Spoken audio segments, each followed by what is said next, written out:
आज शाम में करीबन 1 घंटा पहले करीबन 10, साढ़े 9, 10 बजे मुझे यहाँ के मुकामियों का फ़ोन आता है कि यहाँ पे जो एक पुलिस का गोडाउन है, जो लॉकडाउन के टाइम पे जो तमाम व्हीकल्स जो सीज करके रखे थे उनको जो यहाँ के पुलिस महकमे ने जो जगह पे रखा है वहाँ पे आग लगने की वजह से पूरी आग लगने की वजह से बाजू के 1-2 बिल्डिंग्स को भी उससे मुतासिर हुए। जैसा हमें इत्ला मिली फौरी तौर पर यहाँ पर मुस्लिमीन के तमाम जिम्मेदार कॉर्पोरेटर और तमाम यहाँ के बस्ती के लोग यहाँ पे मिलकर इसको आग बुझाने की पुरजोर कोशिश करें। फायर ब्रिगेड भी आई, उसके साथ मिलकर ये आग को काबू में किया गया। और देखने की बात ये है और हमें गौर व फिक्र ये भी करना है कि अगर पुलिस का महकमा है तो आप चाहे दिन में आज जैसे काम नहीं कर सकते, आप अगर कोई गाड़ियाँ सीज कर रहे हैं और कहीं पे अगर कोई रेसिडेंशियल एरिया में उसको ला के डंप कर रहे हैं तो वहाँ पे बराबर सहूलतें भी आपको फराहम करनी पड़ेगी।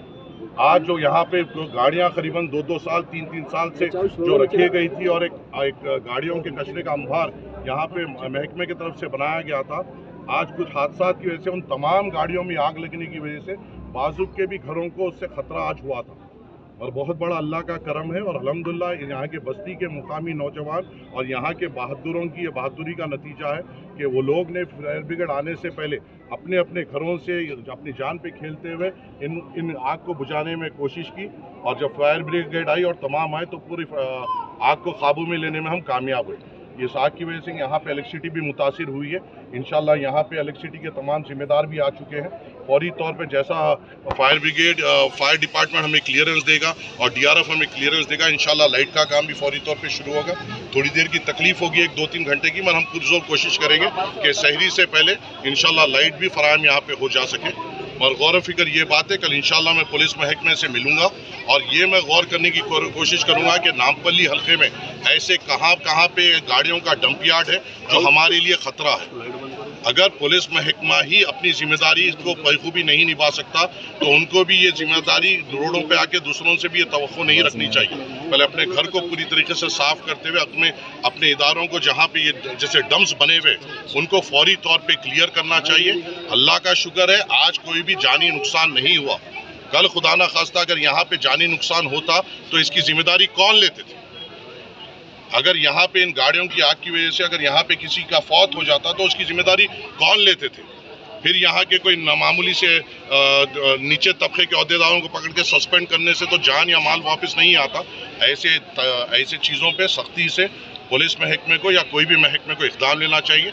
जहाँ पे भी ये डंप यार्ड्स बनाए गए हैं गाड़ियों के जो सीज के नाम पर लाकर रखे जा रहे हैं, इनको फौरी तौर पे क्लियर करना चाहिए। अगर आप क्लियर नहीं कर सकते तो वहाँ पे तमाम तरीके की सहूलतें या फायर सेफ्टी इक्विपमेंट्स और दूसरे सहूलतें वहाँ पे फराहम करनी चाहिए। मैं इस ताल्लुक से कल बड़े अहदेदारों से भी बात करूँगा और इस पर इक़दाम लेंगे इंशाअल्लाह। सब ये जो చెప్పండి ఈరోజు రాత్రి అందాజ 10 గంటల సమయంలో ఆసిఫ్ నగర్ పోలీస్ స్టేషన్కి ఒక ఓపెన్ ప్లేస్ ఉంది ఇక్కడ ఈ రోడ్లో. దీంట్లో 2020లో ఎప్పుడైతే లాక్డౌన్ ప్లేస్లో ఎవరైతే వదిలివేసిన అబాండెడ్ వెహికల్స్ ఉన్నాయో వేస్టెడ్ బండ్లు అన్ని వేస్ట్ ఏదైతే మెటీరియల్ ఉందో అది తీసుకొచ్చి ఇక్కడ డంప్ చేస్తున్నారు. అవి సడన్గా అంటుకున్నాయి. దీనికి కరెంట్ శాఖ లేకపోతే వేరే ఇతర కారణాల అవి ఇన్వెస్టిగేషన్లో తేలవలసింది. ఇప్పుడు ప్రస్తుతం ఎవరికి ఏం కాలేదు, మంటలు అదుపులో ఉన్నాయి. సార్ ఎక్కడ ఎందుకు పెట్టినారు సార్? ఇక్కడ గవర్నమెంట్ ల్యాండ్ సార్, ఇది పోలీస్ ప్రాపర్టీ.